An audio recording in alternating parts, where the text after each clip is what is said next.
My name is Boyd Varty. I think of myself as an artist of experience. My passion is to create transformational experiences for myself and others as a way to explore what it means to truly live. My central exploration is to live on what I would call the track of your life. To me, this is to live courageously towards the discovery of what you are called to and to what life asks of you. So much of how I live has been informed by my passion as an animal tracker. I'm following the trail of my own life and reporting back. This show is a daily broadcast from a treehouse on the Londolozi Game Reserve in the wild eastern part of South Africa. Londolozi is a 14,000 hectare wilderness reserve adjacent to the Kruger National Park. The land is home to lion, leopard, rhino, elephant and buffalo, as well as a variety of other animals. I am your host, Boyd Varty. My goal is to spend 40 days and 40 nights alone in the wilderness to explore the archetype of the mystic in nature and hone my skills as a tracker. These are my daily stories. Day 2. Dealing with a somewhat anxious ape. Hey friends, this is a report from day 2. The quote that I'd like to start with is, "If you are truly present and know how to take care of the present moment as best you can, you are doing your best for the future already." Last night, I'll give you a little journal entry from the camp last night. Last night at dusk, a herd of elephants surrounded the camp. I could hear them all around me grumbling, and then splashing as they slipped past the back of the camp. I shone my torch, and I got the sort of ghost-lit back figures of them as they went off the riverbank and then down into the water to cross. There were also 3 fiery-necked nightjars calling all around the camp in beautiful stereo. To me, it was more beautiful than nightingales in the south of France. Just this incredible lilting sound. "Dear Lord, deliver us! Dear Lord, deliver us! Dear Lord, deliver us!" And I felt delivered for sure. Delivered into wilderness. Just at last light, a bushbuck, which to me is the most private of antelope, crossed the river in one bound. There was just this single splashing sound, and I turned my head, and there was this most private of antelopes just disappearing into the thicket. I sat alone for a long time by a tiny fire and dropped into a very deep and beautiful meditation. And I will say that despite all the life around me, I still felt fairly alone. I do not feel totally in communion with everything yet. But I realize it's quite easy to fall into the poetic with all of this. The game around the camp is phenomenal. The beauty of the campsite itself is absolutely incredible. The sound of the river continuously as a backdrop is truly beautiful. And I would say that I feel myself immersed in what Sigurd Olsen might call the great silence. And you might think of the great silence as the natural silence that has surrounded the earth for eons and eons before a boat engine or anything mechanical cut the air. It's kind of like a natural audio soundscape that feels alive.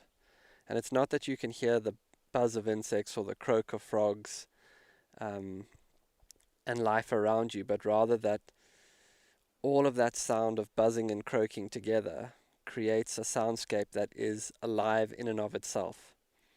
It's like the soundscape is a singular living presence. And they say that audioscape has a profound effect on the nervous system, and I certainly already feel that. I know that people who have come to Londolozi who wear kind of wearable tech stuff, aura rings and that sort of thing, often report a drop in resting heart rate by about 10 beats just by coming into a very still and natural place. Sometime during the night, a huge wind came up, and I woke with the sound of the branches moving and the mozzie net flapping, and somehow a big brown moth had appeared quite magically inside the mozzie net. And as I got visual of this moth in my flashlight, I thought of my friend Andrew Russell, who once took off his helmet on a motorbike trip we were on, and when he took it off, a swallow flew out of it. And just this very deep understanding that nature will get in everywhere, and I'm becoming aware of that very quickly. Waking up this morning in the tree is totally magical, and I know I should probably be careful not to overuse that word, but really magical is the best way to describe it. I went outside and down the steps of the tree to the base, and I started to make myself a cup of coffee that turned out to not be drinkable, because I've come to realize that the inside of my kettle is so corroded from the mineralized water in this area that it makes the coffee taste like you're drinking from a hot spring. And somehow, somehow in my excitement yesterday of being out here, I absolutely failed to realize that the coffee I was drinking is completely unpalatable. So that's -1 point for me for not being mindful enough to even know what my own coffee tasted like. While I was brewing the coffee, and this is one of the things that I'm really loving about this experience, even this early on in, is there's like this constant scope of little incidences, little things keep happening. While I was brewing the coffee, two hyenas suddenly appeared, and there was an older female and then a youngster, and they came in quite relaxed to investigate, and must have been standing 5 or 6 meters away from me. One was even sniffing my dry goods trunk, and just watching me with these incredibly comical eyes. And so what was meant to be sunrise coffee and meditation turned totally into its own thing. I eventually did get to the meditation, which was really beautiful. I'm able to sit in the tree and turn my chair so that I can stare directly east to the rising sun. And to watch the sun rise over the river and to drop into meditation is very, very beautiful. And I feel a great deal of gratitude to the tree and to the river and to the sun and to the person who positioned this treehouse many years ago for the quality of the sunrises here. Also, another little weird quirk that I should tell you about is down on the sandbank east of the camp is a log which has kind of flood debris all over it. And from the angle of the treehouse, it looks like a giant baboon staring at the camp. And when you look down there in the half light, it's frankly kind of unnerving. And right now, I've named it Raymond. And I guess I'm just telling you that so that you will know when I have gone totally mad, when there is a whole episode of me talking to Raymond, which I suspect could happen sooner than I like. Out here, the one thing that I can tell you is that a day does feel like a week. Generally around the camp, I am being disciplined about keeping a good sense of order. And, basically that's a principle of just trying to be a good and disciplined camper. But there's definitely something more to it for me. The space feels so alive that in a very deep part of myself, I feel a duty to minimalize my emanation of physical and energetic output, so as to allow the space to be as it is. And I feel like just noticing little things like that is, on some very subtle level, the ground out of which deeper changes could start to emerge. Not just brashly arriving in the space, but feeling the space and allowing the space to constellate me a little bit differently. I feel like there's a kind of nature awareness there that feels very important. You may get a little bit of wind on the microphone because the wind is still howling, which is still strange for this time of year, but that is, the elemental quality that is being handed to me right now. This morning I went on a small expedition. I took a short walk out of the camp. I heard some wildebeest alarming, and then I saw tracks of a lioness and a cub, most likely a lioness and a cub that we know in this area called the Salala female. I followed the tracks for a little while, and then I briefly glimpsed the lioness and the cub, and they were a good distance away from me on the opposite crest of a ridge. And the reason that I saw them was a herd of impalas were alarming at them. And sort of across on the ridge line, I suddenly saw them, the impalas alarming, and then the impalas all scattered in every direction. And the lioness very quickly went into some thick cover.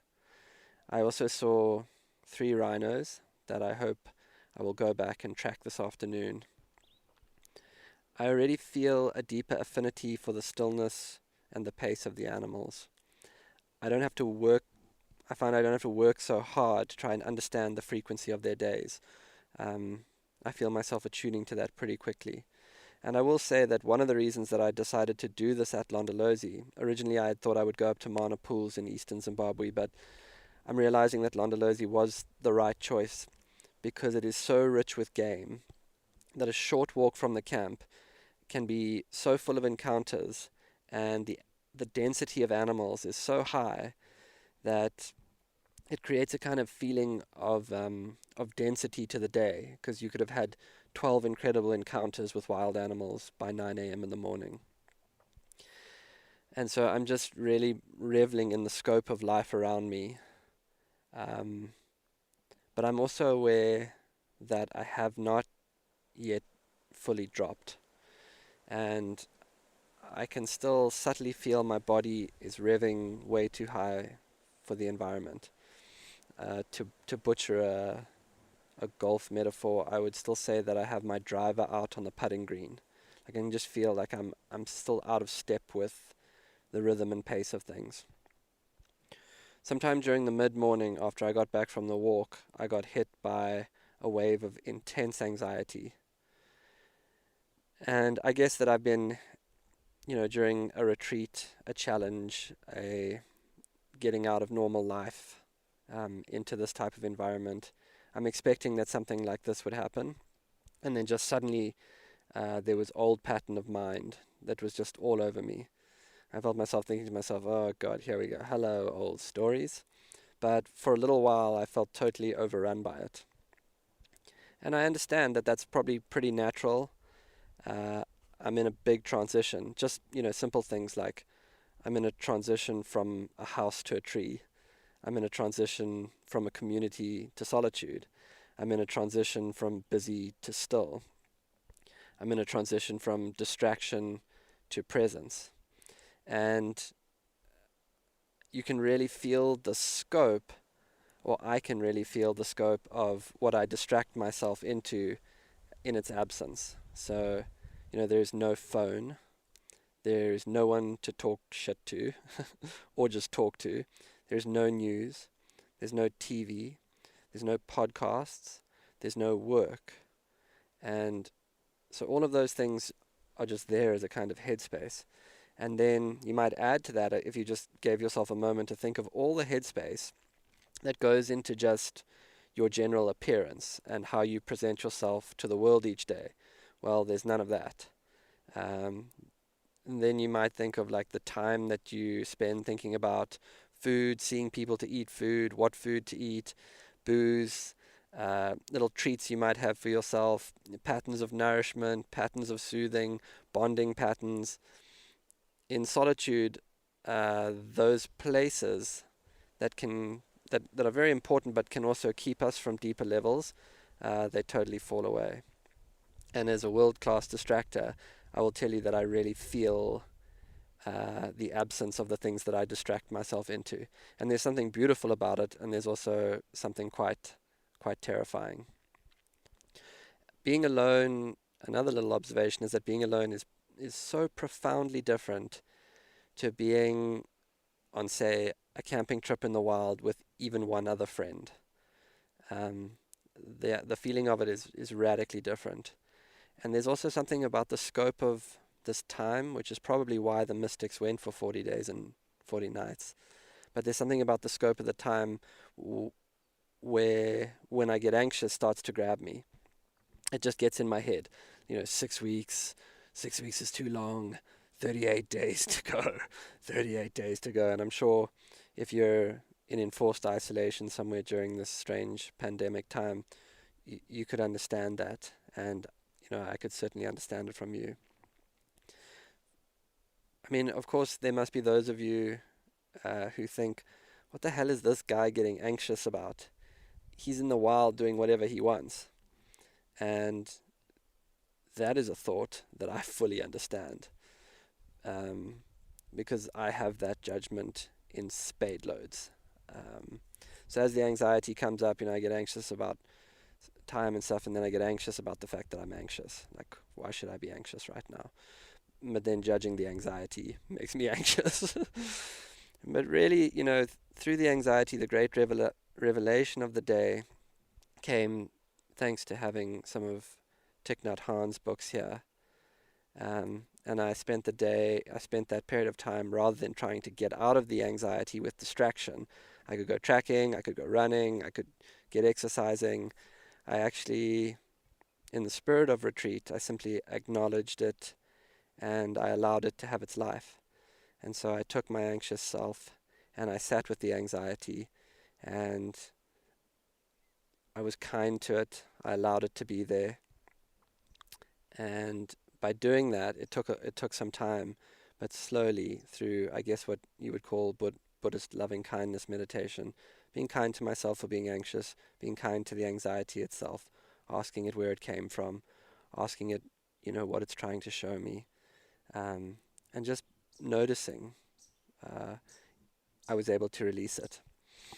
And through that, I realized that I keep dropping into this idea that I have about how I think this experience should go, rather than letting the experience show me what it's going to be. It's like I'm going on the experience to have the experience, and then I'm trying to control what the experience is. To my mind, it would be like wild man goes to wild and lives in rapture and revelation, where more in reality what it is man goes into wild and has encounter with totally unrelated anxiety. But I did feel through that experience, through the middle of the day, I maybe understand the Buddha beset upon by demons as he sat still in the grove. And maybe I understand a little deeper the temptation of Jesus as he was out in the desert for 40 days and 40 nights. Perhaps all of it was mind that had not been allowed to rest into itself yet. So, in light of letting the retreat show me what it's going to be, well, today it's going to be pure magic followed by a few hours of anxiety. And so I've spoken kindly to it all. I've decided, and I felt myself shift into the idea that I'm along for the ride. And I realized that anxiety it has nothing to do with this experience. It's much older anxiety brought here to the tree by my mind.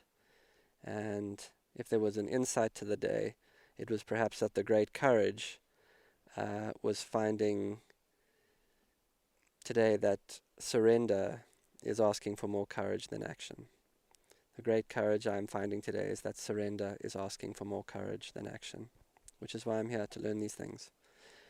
And maybe this is the gift of all of our isolation, and for a moment we can actually be still enough to let it all arise into kindness, instead of just trying to distract ourselves from it. Maybe what we're being asked for is to just, wherever we are on this day, let it be whatever it is. One of the exercises that I might offer you if you want to get in touch with how quickly you distract yourself, one of the things you can do is try and slow the frame speed down a little bit. So before you go for a piece of cake or a cookie or any piece of food, before you pick up your phone to check the news, before you reach for an evening drink, slow down enough and see if somewhere before the impulse you can capture the feeling of what's actually going on inside of you. And if you can begin to tune into that, you might find that there is something much deeper than the need for the cookie or the cake or the beer. So I just invite you to slow down to the pace of the wilderness and ask yourself, what do I really need, before you go for the things that are aligned with your patterning. It's just a mindfulness practice that is being pretty much foisted upon me by the beautiful pace of this environment. Things are happening just dramatically more slower, and I'm able to be much more in touch with the feelings underneath the initial impulses. As of right now, I'm eating a sweet potato cooked in the embers of the fire, and I'm starting to wonder where those rhino have gone. I think I'll probably spend the afternoon. I'll go back to where they were this morning and try and get on their tracks and try and spend a few hours on their tracks following. The anxiety has passed into a feeling of being very calm. In the tree adjacent to me is a troop of vervet monkeys, and as I'm talking to you now, they're jumping across into the tree that I'm in, and so they're coming in for a visit, which feels quite wonderful. I wonder how you're all doing out there. I want you to know that I will sit still here for a few more hours, and then I will go and track us a rhino.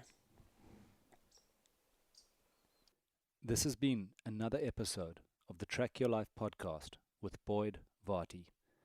Follow us on Instagram at Boyd_Varty, Twitter at Boyd Varty. Visit Boyd's website at boydvarty.com or subscribe to this podcast in your favorite podcast player. Please rate and review this podcast so that more people can find and enjoy it.